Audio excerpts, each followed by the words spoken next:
Eghian do.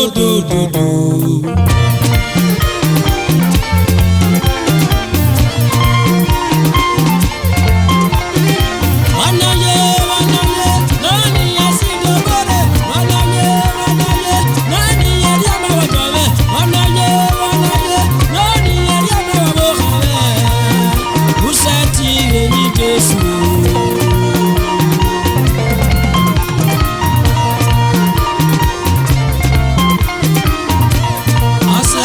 trouble wo ga be tu e mari ne o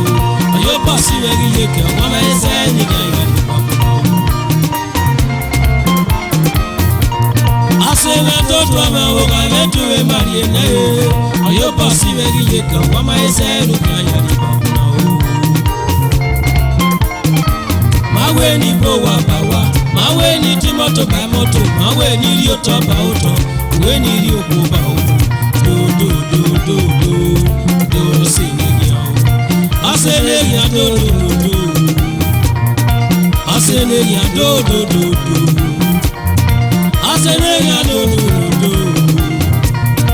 asenior do